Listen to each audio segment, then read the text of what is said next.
হযরত আশরাফুল নবী রাহমাতুল্লাহি আলাইহি উল্লেখ করেছেন কিতাবুল মুকরি, ওনার কিতাবের মধ্যে কখনো উল্লেখ করেছেন এক চাকরি করে, এক মালিকের বাড়িতে করে চাকরি করেন, এবং মালিকের তারে এক সফর রওনা করছে।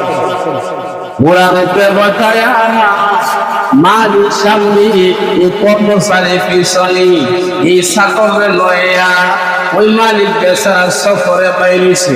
হঠাৎ রাস্তার মধ্যে আসরের আজান হয়ে গেছে। আসরের আজান হওয়ার পরে কর্মচারী কয়, জানা আমার একটু সুযোগ দেন, মোরার একটু জামায় রাখেন, আমি যাই করে নামাজটা হয়ে যাই।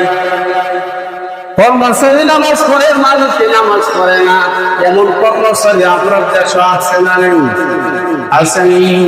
দোকানের কর্মচারী নামাজ পড়ে আজান পড়লেই মসজিদে চলে যায়, কিন্তু মাঝন বেদা তার নামাজের খবর নেই।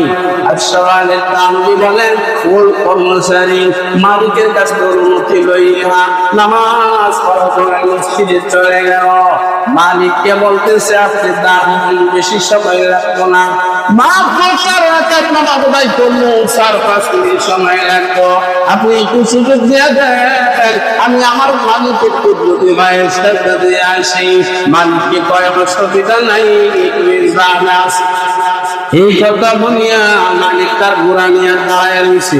কর্মচারী মসজিদে কত সুন্দর করে বানায় আসরের নামাজ পড়েরা, এখন তসবিহ করার মতো হয়ে গেছে। এই কর্মচারী মসজিদের কোনার মধ্যে বৈশা হাতের মধ্যে বলে সুবহানাল্লাহ সুবহানাল্লাহ সুবহানাল্লাহ সুবহানাল্লাহ সুবহানাল্লাহ বলতে আবার শুরু করছে আলহামদুলিল্লাহ আলহামদুলিল্লাহ আলহামদুলিল্লাহ, আবার বলছে 100 বার, আবার শুরু করছে আল্লাহু আকবার আল্লাহু আকবার আল্লাহু আকবার। এই কর্মচারী যখন তার জবান দিয়ে সুবহানাল্লাহ আলহামদুলিল্লাহ আদায় করতেছে, কর্মচারীদের মধ্যে কর্মচারীর দিনের মধ্যে খোদার আশক জন্মা গেছে।